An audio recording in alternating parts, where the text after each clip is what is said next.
Hi guys, Fog of Gaming here and welcome back to Savage. Our new map will return to the closed experimental server for another 48 hours of testing. If you wish to be the first one to play on this new map again, then you can do this from Monday the 16th of April from 6 PM PDT. Or from 3 in the morning Central European time.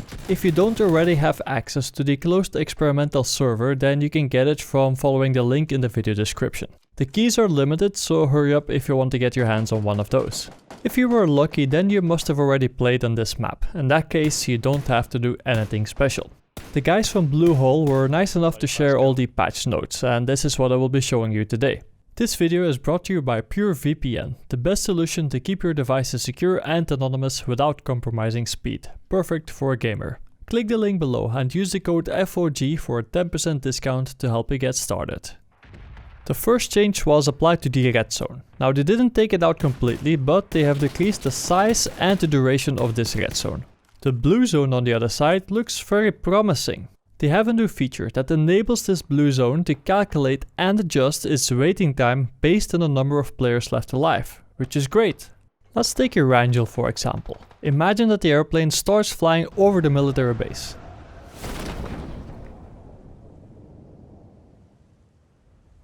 That's a lot of fucking drops, dude. Jeez. Now we both know that about 3/4 of the airplane is gonna jump out over here, but not many of them will actually make it back to the main island. Now the guys who jumped out over the military base, they're gonna have a hell of a time. They're gonna have so many people to fight, they don't know who to shoot first. For the other guys who go to the main island, they have about 25 people that are spread out all over the place. It will be hard for them to find more than 2 enemies to fight until the final stages of the game. The main issue with this is that these guys are gonna have a very boring mid-game. It will take a very long time before they find another enemy to fight. This new blue zone should fix this. It should keep the time of your mid-game, which is not that interesting, a lot shorter. And this is a great improvement. There has been an interesting change to the grenade spawn balance. In other words, you're gonna find a lot more grenades from now on, which is a great thing if you wanna kill people. One smaller change has been applied to the care packages. The strongest scope that you're gonna find in one of these care packages is now the 8x scope. I don't know if you remember, but there were so many boats that spawned around the island. This has now been changed. The number of boats has been decreased, and they now spawn more closely towards the towns that are located near the sea. In one of my previous videos I showed the Banyan Cove. It was a pretty exposed area if you were the one who was here on the bottom. But now it's going to look like this. This looks much better, right? You will have a lot of cover and it will allow you to use a few interesting angles to ambush your enemy. The abandoned quarry, which is located in the middle of the island, will now look like this, and the dock on the south side of the island now has a second larger boat. When you drive across the bridge on this map, then you have to avoid pretty much everything on there.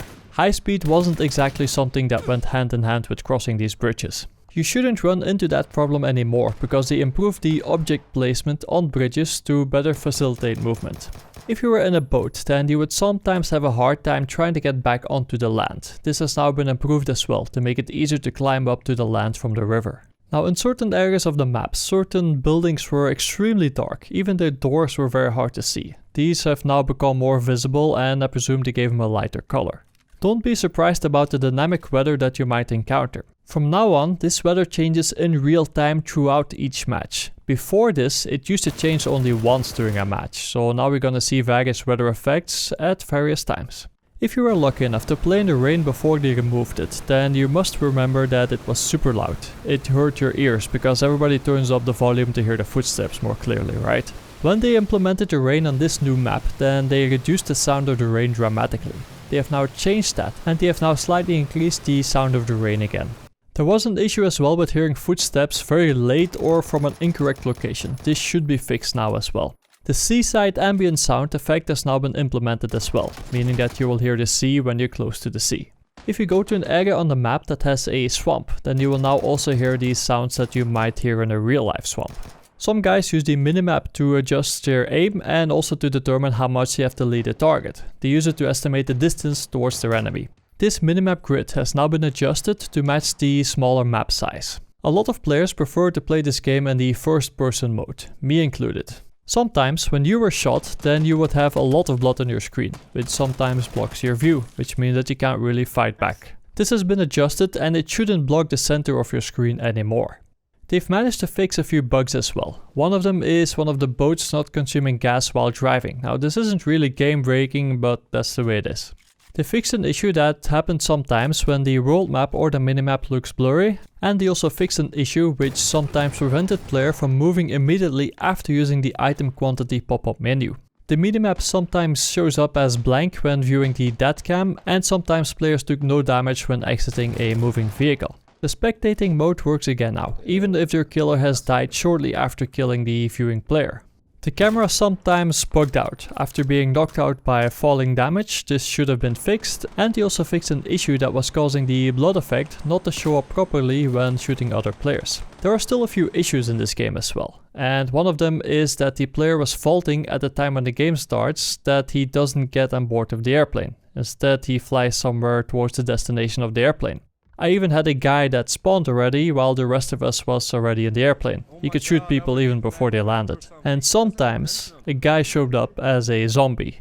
As we both know, this map is still in the testing phase and it will only be ready for full release in a few months. In the meantime, you will keep getting access to these short testing windows to drive the development and to give your feedback. That's what they want, feedback about this map.